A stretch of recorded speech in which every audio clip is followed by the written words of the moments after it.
A very warm welcome, and we have a very special Capital Sports show tonight. We have, there are four now, soon it'll be three, but hopefully it'll be four again in just one moment. Of course, I'm Alan Moore. I'll be slightly co-host just for a couple of minutes today, and then handing over to the able, very, very able Andrew Flint, Andrew Weiser, and Cian McGibney. I'm in parts unknown right now. Well, it's not really unknown. People know where I am, but I'm going to step out, produce for the moment, and just enjoy the show like the rest of you. So enjoy Capital Sports, the World Cup show. It's our Sunday night World Cup show. And let's go. Well, we can't say go USA anymore. We can't say go England. I'm going to bring straight away into the show, and who's the man who's going to hold it all together right now, Mr. Andrew Flint, and I'll see you guys later. Welcome, guys, to a Sunday special of Capital Sports 3.0. We're between games in the knockout rounds. Qatar 2020 is in full flow, and I couldn't have two better people to discuss it with than Cian McGibney and Andrew Weiser. Now, I think we've got to start, Andrew. So I'm really sorry to do this, and I'm not doing this as an Englishman to an American, but genuinely, I was rooting for Team USA all the way. Look, let's start with the positives. Last night against the Netherlands, I felt like USA were the strongest side, were controlling large parts of the game. How proud were you of the US MNT last night against the Netherlands? Yeah, I was just talking with a buddy of mine, and he said, wow, usually you're the optimistic one and I'm the pessimistic one, but it seems the roles have flipped. You know what? I think he gave me a good perspective on it, and I think I'm proud of the showing.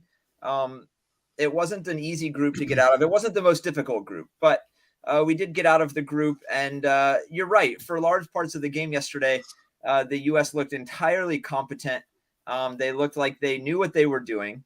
I have lots of criticisms about that as well. And at the same token, I think the Dutch really were content to let them do that. And so there's a bit of tactics involved there as well from Van Gaal. But at the end of the day, you know, I'm disappointed because I'd like to see the run continue, of course. But I think they played all right. And I think if I had to give them a grade from A to D in this World Cup, I'd probably give them a B minus maybe, or a B. I think they did what they could have done, but I think they could have done a little bit more.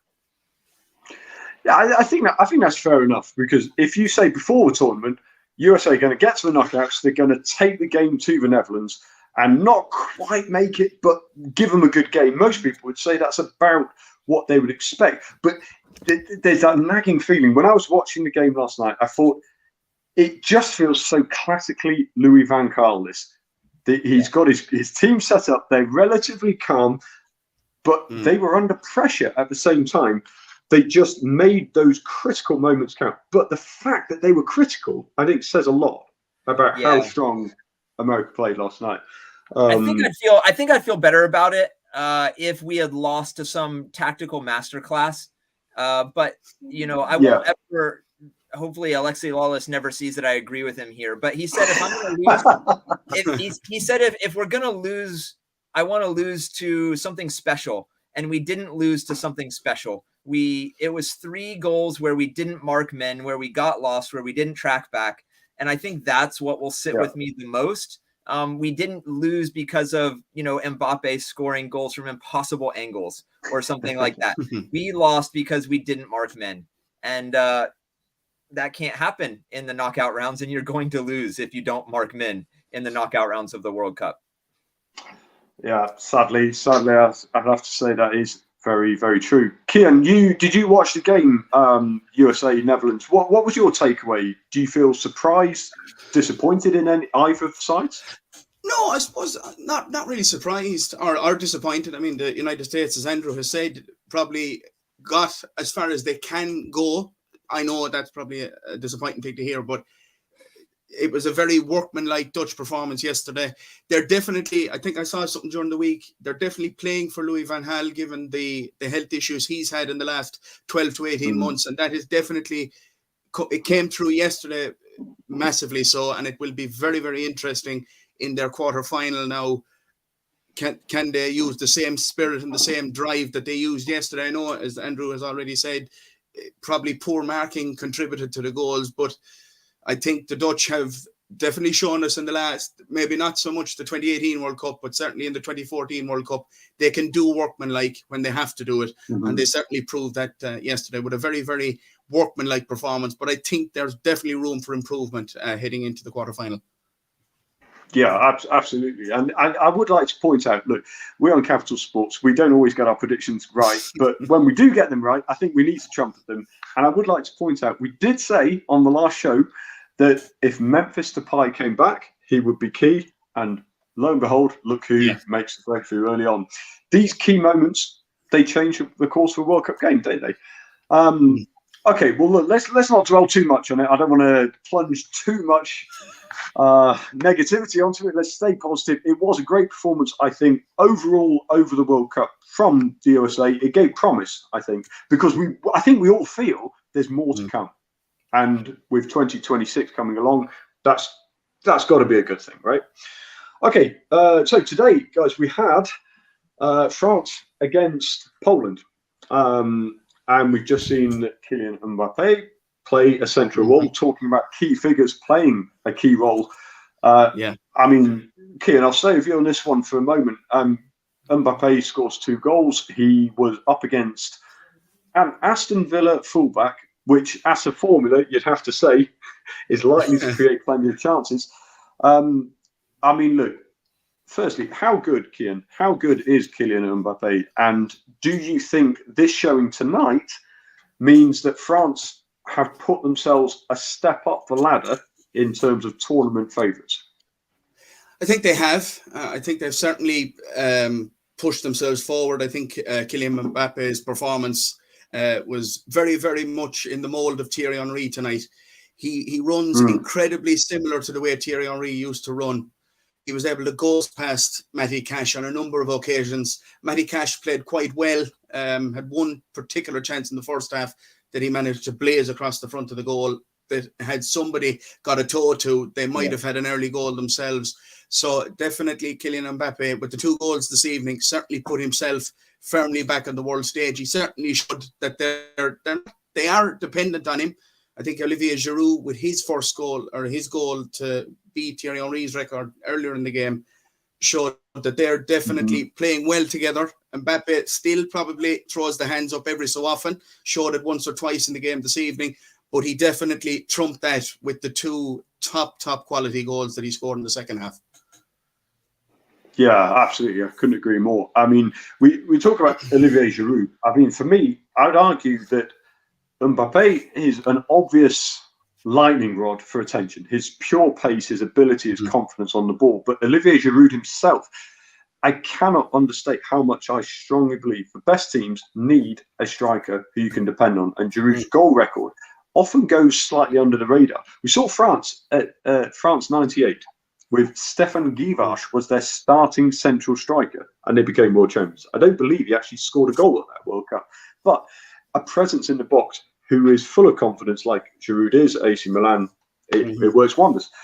Andrew, what about France's potential opponents in the quarterfinals? We look at their path. They will play the winners of England, Senegal, who we'll come on to more later on, and a likely semi-final if they were to beat the winners of England, Senegal, of Spain or Portugal, Morocco and Switzerland also in that side of the draw. Do you think France have an easier route to the final? And is there such a thing as an easier route to the final if we look at the bracket as it stands? Yeah, what I always say, you know, once you get past the first knockout round, there's no more easy games left. I mean, you look at Spain and England on that side, Argentina, Brazil on the other side. I mean, it's the cream of the crop from this point forward. And this is where a lot of the fairy tale stories come to an end, is in this first knockout round. I don't know that it's necessarily an easier route, because, I mean, you have England and then you have Spain if favorites hold. And that's quite a difficult route as well. But my goodness, the way that they're playing right now, early, you know, they just have so many weapons going forward that, you know, if you think about, you know, an England defending them or a Spain defending them, you can't mark everyone. In a group chat, somebody said during this game that just happened, they were like, wow, they've done a really good job at limiting Mbappe early. And I agreed with them. But, you know, the game, as the game went on, he grew into it and he did Mbappe things. But you can do really well. That's the thing about France, though. You can do really well on him even for 50, 60 minutes. But they have Giroud and they have Dembele and they have, you know, Rabiot, and they have these other guys that will score goals too. And if you key on Mbappe, which of course you will, then that just gives a green light to people like Giroud to do Giroud things. And, you know, he almost had that other goal on that near post flick. That would have been just a class goal as well, right? And so, I mean, you know, they're just so hard to defend against. And yeah, they might have a quote unquote easier route to the final, but it's not easy from here on out. But they're just class right now. Yeah, I think we have to be honest. Like you say, after the first knockout round, all bets are off, really. Yeah. Okay, guys, I'll tell you what. Let's look forward before we come to tonight's game. Let's look forward to the other knockout games we have coming up over the next couple of days. Kian, let's start with you here. We've got tomorrow. We have Japan against Croatia, and then Brazil against South Korea. After Japan's group stage showing, where I think most people around the world would say they pulled off the 2 shock results. Well, in fact, arguably, all 3 of their group games were shock results, given their loss to Costa Rica. So do you think that Japan are going to clean up, not just in the stands, but on the pitch itself? Have Croatia got the experience? Where do you see Japan-Croatia going after the group stage showing? I think in terms of luck, I think Japan have used up their luck across the 3 games. There was a large slice of luck with their winning goal. So I think Croatia, they've gone on a couple of steps. Their last group game, they really showed that they can really tough it out. They have gone on a couple of steps from their final appearance 4 years ago. They have performed very, very admirably in Euro 2020 and in the qualifying campaign for this World Cup. They've definitely shown that they'll probably grind out a result tomorrow. More than likely, won't be a pretty game, but I do feel Croatia will grind out a positive result in that game. Yeah, I mean, look, I mean, it's tempting to be romantic, isn't it? When we see, you know, shock results come off. Oh, Japan are going to pull off another shock, aren't they? Andrew, where do you sit on this one? Do you think Japan have enough? I'd say, look, not just difference makers, because clearly they do. They've had players that have come up with the clutch moments in the group stage, but do they have enough confidence in their actual ability to belong in the knockout stages, in your opinion? How do you see it coming? Yeah, I think, you know, I think the way that they've set up in games where they're content to just, you know, endure pressure and shots. And, you know, I would say going into the tournament, my biggest question mark for them was their goalkeeper. And I thought he's done well up to this point, but he's made a couple mistakes. And when you get to knockout rounds, there is no room for even one mistake. And so if you endure, those shots are coming in. All that does is increase the likelihood of a goalkeeping gaffe. And so I think they deserve to be where they are for certain. I mean, I think they had a game plan and they've played it well, but as you get into the knockout rounds, it's much more difficult to endure 20 shots and take 2 and hit them on the break with a lightning quick counter. And, you know, teams have now watched that a lot, and they're, you know, everybody's going to be game planning on how to solve it. And how to get those better chances in the box to make sure you're finishing the chances you get. And so, yeah, I'm with Kian. Their run is over, but I've enjoyed it while it lasted. Absolutely. I mean, look, I think we can all agree, though, there have been so many plot lines, twists and turns and dramatic games that I do genuinely feel like on the pitch itself, this World Cup has got so many moments that we can remember and performances. And I don't think Japan can be disgraced from if they do go home after this. I mean, Andrew, just one more thing I wouldn't mind to ask you as a CONCACAF representative. How much of an effect do you genuinely believe, not just from the Instagram social media side of things, but in the mentality of Canadians, and the mentality of Croatia reacting to those John Herdman comments, rather too fruity, should we say, for what we ought to be repeating live on air. Do you think that has given Croatia a boost beyond just the Canada game, as in, well, hang on a minute, we need to put our foot down and stop people making these comments? Do you think that's going to affect Croatia's mentality in this game? I think if anything, it's given them, I think they kind of sleptwalked through their first two games, and they needed something a little extra to get them going for that third. But then the fact that they were so effective and so dangerous going forward and so physical, and I think they can build off that and say, wait, we shouldn't need bulletin board material to make us play like this. We can play like this anyway. And so, I think that was a perfect motivator for that third game. But then now I think that they should say, we can do this every game, and we should do this every game. This isn't, we don't think of this Croatia team as being as good as 2018 because it's practically the same team and they're all 4 years older. But, what they did in that third game, I think surprised me a little bit because I didn't know if they had that in the tank left. But I think now that they've shown it, they can do it again.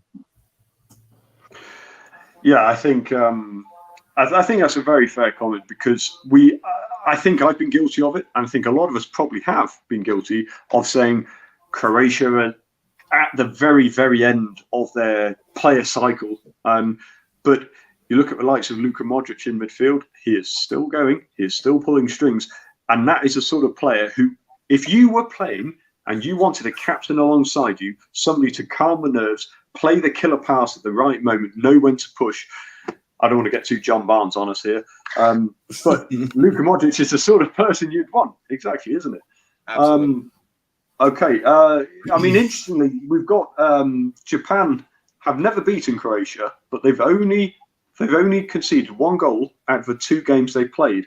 So, and added to the fact it's a knockout game, I think I would go along with what you were saying. I don't think it's going to be a riot, but it'll be interesting to see how they cope.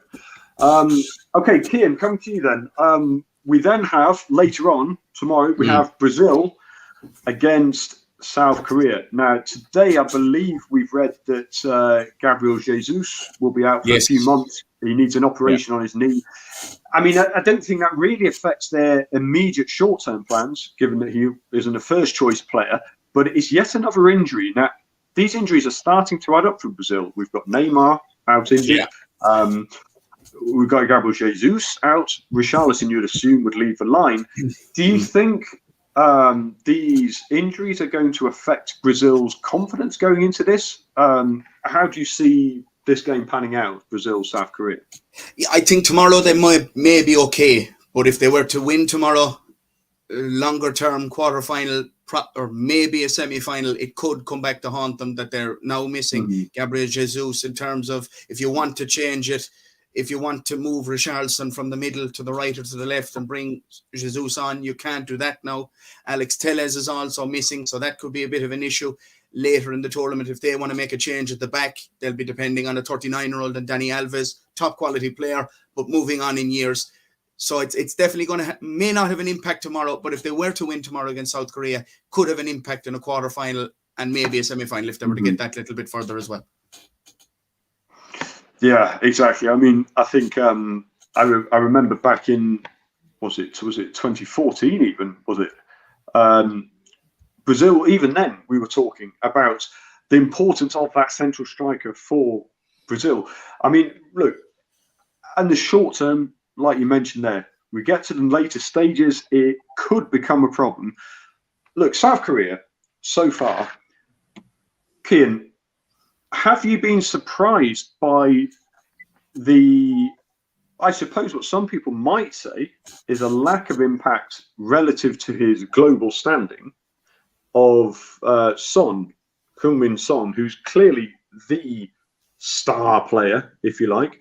Do you think his relatively quiet, by his standards and relative to his ability in the South Korean team, do you think his relatively quiet World Cup is a blessing or is it going to be a hindrance for them? It probably is a blessing, even though he came up with the killer pass the last day, which shows he can get through games relatively quietly, probably still come up with moments that we won't see or people won't highlight, and definitely did that with the killer pass the last day. It might have helped the team that he has taken a back seat in some way. He's still there. He's still on the field. He's still having an impact. Whether it's an impact that's going to help them tomorrow, I'm not sure.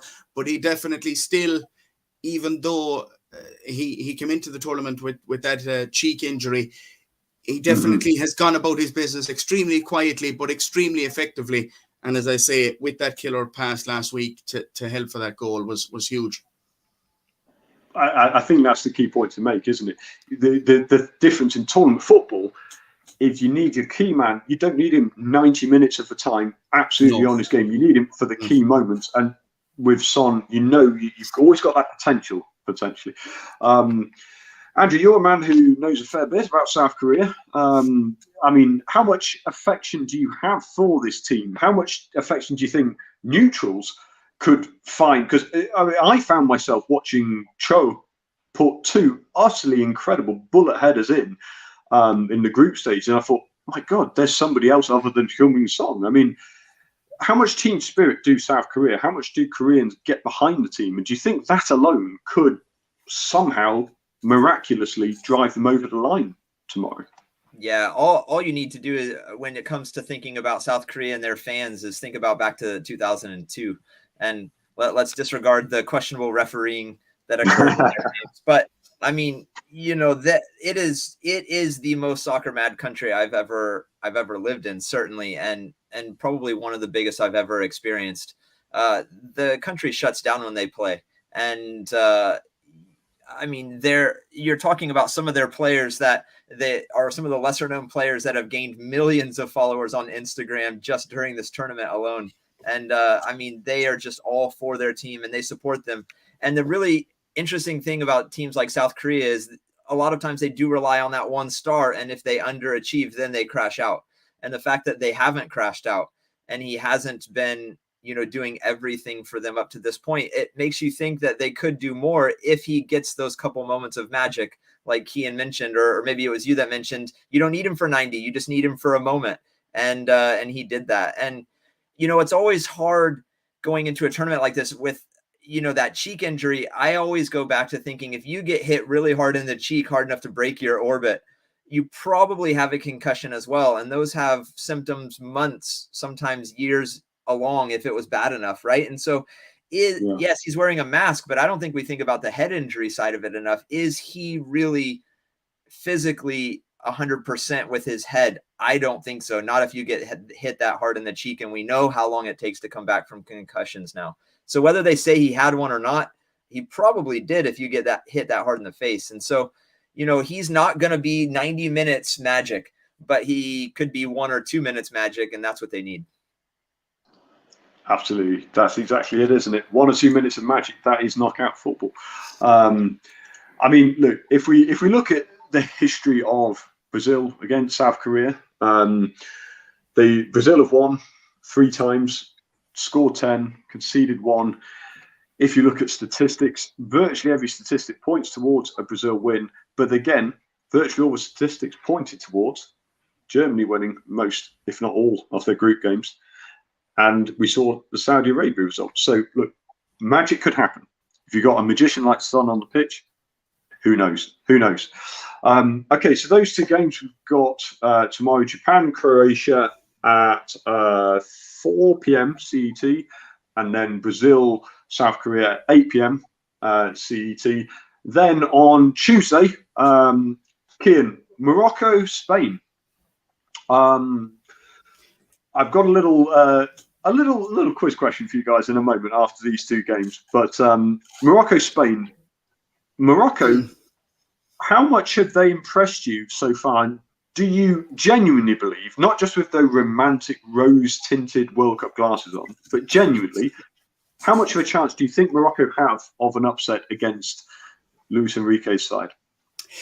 They have a chance. They're probably going to have very, very little possession tomorrow. So when they do get the opportunity and when they have the ball, they really, really, really have to make it count. It's going to be a very, very backs to the wall job for them. And as I say, when they do have that small little bit of possession, they've got to be extremely clinical when they get it. And maybe, just maybe, taking romance aside, they might spring a surprise. I highly doubt it, but they may spring a surprise if they take the one or two opportunities that they get. Nice. Yeah, I like it. I guarantee you they've watched that Japan game 30 times already.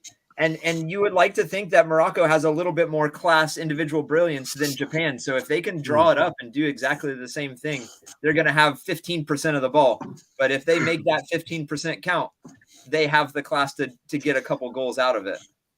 Yeah, I think we're all romantics at heart, really, aren't we? We're all kind of secretly hoping for a Morocco win. Andrew, what about, just very briefly then, Portugal, Switzerland? Switzerland were entertaining against Serbia, for sure. Portugal certainly have their attacking options. What do you see here? Portugal winning? They're the favourites, right? They're the favourites, but I mean, Switzerland, I gotta say, they never move the needle for me as far as exciting football to watch. But then when I do watch them, I'm like, man, why don't I get more excited about watching them? It's an interesting back and forth in my mind. But I think Switzerland has every bit as much of a chance to move out of this pairing as does Portugal. Portugal's great. Portugal has attacking options up front, of course, that can get them their goals. But Switzerland is no slouch, and this probably might be the most competitive, if not most difficult, game of these round of 16 games as far as the two teams being equal on paper. I really think Switzerland. It wouldn't surprise me in the least if Switzerland moves on over Portugal in this game. It's going to be one to watch, certainly. Quick little. Oh, we got a question in from our friends in Bologna. Got the pick right for America. Sorry, Andrew from America. They're a good team. Well, I don't think anybody would dispute that. But certainly, I think we do need to stick up for the fact that the USMNT did themselves proud, for sure. Quick word on Lionel Messi. His 1,000th professional game, and he scores when it comes up trumps. Now, quick question, guys. Who has scored more knockout goals at the World Cup, Emil Heskey or Lionel Messi? Oh, that's Emil Heskey for sure.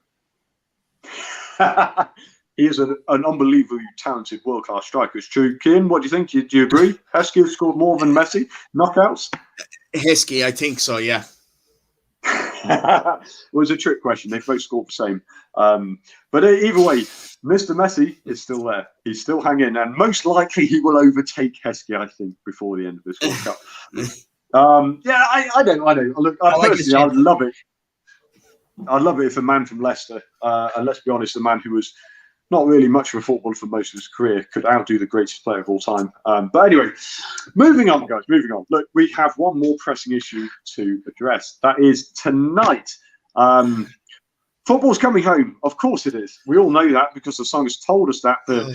And Andrew's already hanging his head. Cian's grunting. Okay, I'll tell you what. Both of you have your vested interest against England for blindingly obvious reasons. No, I'm kidding. We're impartial. We're professional here on Capital Sports. 100% impartial here. Absolutely. So coming to the most impartial of all, Cian McGivney. England have never played Senegal before, competitively, certainly. Look, is the lack of Sadio Mane has become a bit of a theme in this World Cup.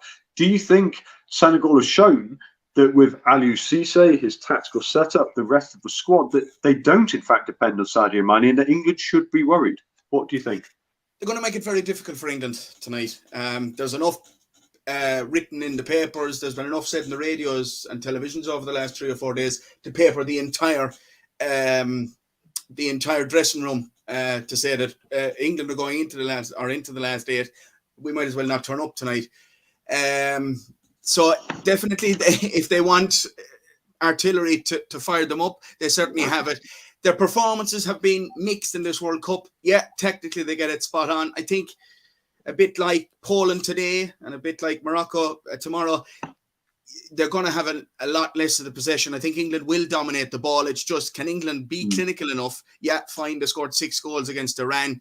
But can England, now that we're into the last chance saloon, there is no coming back after tonight. Yeah, you might get through penalties or whatever, but there is no second game or third game after tonight. So it's all the pressure is on England. So I think it's a free hit for Senegal. I think they're definitely in with a real shout. And as I say, they have plenty of written material. There's plenty of radio material over the last 2 to 3 days that'll paper their dressing room before they go out. Well, we've seen how, pre-match reaction has certainly played a bit of a narrative, Mr. John Herdman, in the World Cup so far. Andrew, look, as impartially as you possibly can, do you feel your head swaying one way and your heart the other? How do you see tonight playing out? We've got the team lineups. But Harry Kane is starting. He's shaken off his minor knock from early in the tournament. And I'd say that the inclusion of Phil Foden is probably one of the more interesting ones. We've got Bukayo Saka on one wing with the pace. Foden impressed when he came on in the last group game. Jordan Henderson in the middle. Is there any selection there that stands out for you that tells us how Gareth Southgate is thinking and that will give us a clue as to how the game will pan out? I compare this a little bit to when England played the United States, and a lot of it was about, a lot of the criticism was about how, England's midfield was the second best midfield in that game. But, it was Southgate got criticized for, playing a bit scared or playing a bit conservative. And the fact that Foden never stepped on the field against the United States is wonderful for me as an American, right? To see him in the starting 11 in this game. And I think you can see that Southgate's being brave with this one, and he's going for it here. And I love to see Foden play. He probably won't play all 90, but to give him that chance early on and let him grow into the game, I think is going to be huge for England. And, all impartiality aside, I love this England side. I think they're fun to watch. They're young, they're dynamic, and they're diverse. And the fact it's like coming up even better that Harry Maguire's actually been good in this tournament, right? And so if you think about that in the back line, plus them gaining confidence here and giving Foden the chance and Saka on the other side, and like you said, you need that center striker that you can play into, and Kane is as good as anyone in the tournament to do this too, right? And so he will drop back into midfield, win the ball, and play it out, and then somehow he'll be that one back in the box getting the ball. And I love it. And I love watching England play here. And so, I think if they play to their potential, that this could be knockout round games are difficult. And so I think it'll be close. But I think England, if they play to their potential, it might not be close. Yeah, I think, look, asking an England fan is pointless. So I'm not going to offer my opinion here because I already said at the start of the show, gave you a clue as to what I think.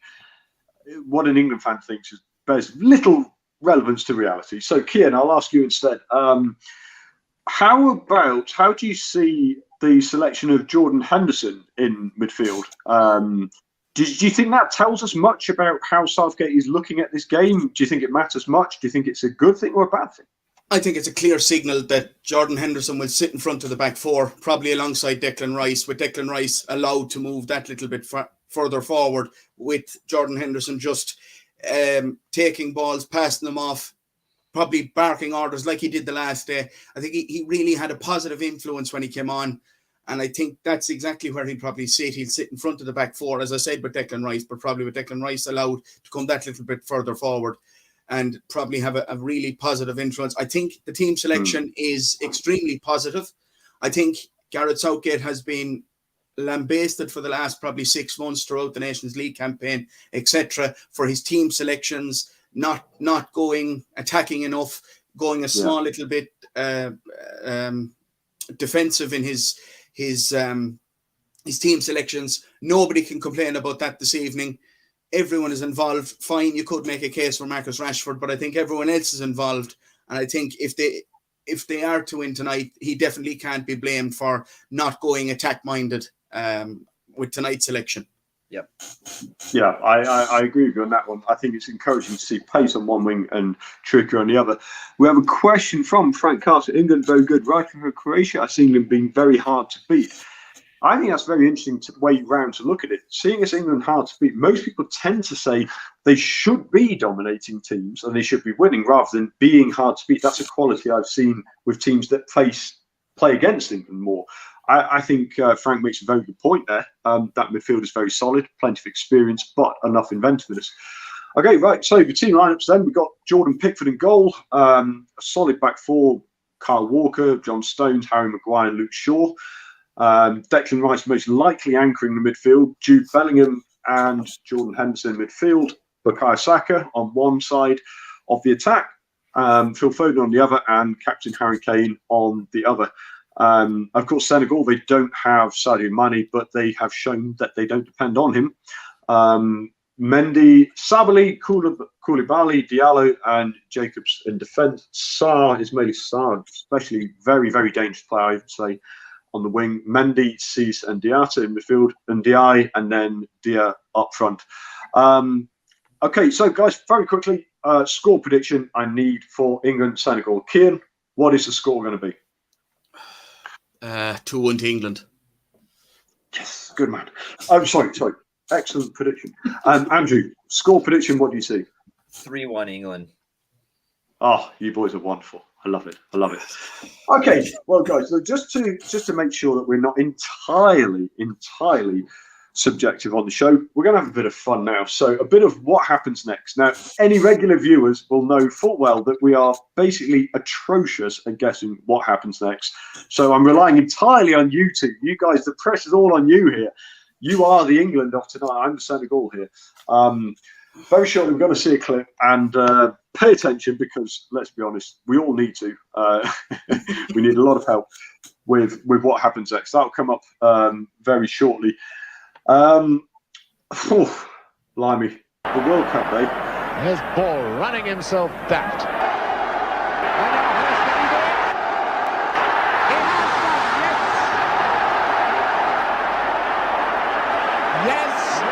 No, the linesman says no.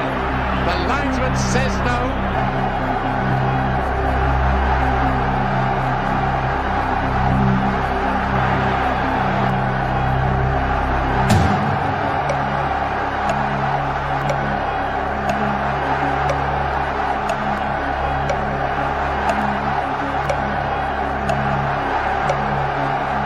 It's a goal. It's a goal. Oh, the Germans go mad at the referee. I love Azerbaijan. That's all I'm going to say. So, Kian was with, of course, 1966 having full goal line technology and VAR technology. It was absolutely categorical. There was no dispute whatsoever. What did happen next after Jeff Hurst's shot hit the crossbar? Did England win the World Cup, I think? I mean, are you sure? I mean, it's not a very often mentioned thing. England fans don't tend to mention it. I don't hear it at all. I hear it at no stages over a 4-year period. I don't hear it at all, and I certainly don't hear it in the 6 or 12 months leading into any World Cup over the last 22 or 24 years. Did you actually a little bonus point question? Do you remember? Do you know where that tournament took place? Which country it took place in? 1966. I think it was. I mean, nobody mentions it. No, God, no. They never mention it. No, they never mention it. No. Okay, so Kian's got no idea what happened next. No, not a clue. Not a clue. Andrew, any idea what happened next? Do you think that he said, you know what, actually, I don't think it crossed the line and England didn't win the World Cup? Is that what happened next?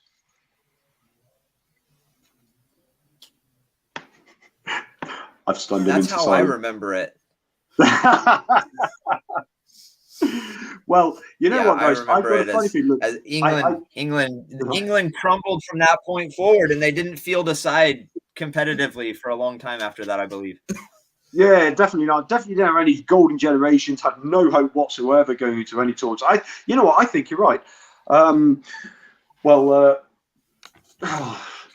trying. Do you guys realise how hard this is right now for me to be completely professional and objective and to say, well, you know what? It actually did cross the line. It crossed the line. It crossed the line. Okay, guys, look, we've got a game to look forward to. To break the secrecy, in case nobody had any idea, ball across the line. England won the World Cup, and England are the greatest team of all time. They're going to win every single tournament they ever enter. That is going to continue tonight. England, Senegal, guys. Thank you so much for joining me today in our Capital Sports 3.0. Kian, thank you so much for your viewpoints and staying impartial. Andrew, thank you so much as well for trying your best as well. And to be fair, thank you, listeners and viewers, for watching us too. Let's cheer it on. Football is coming home, I think. We'll see you next time.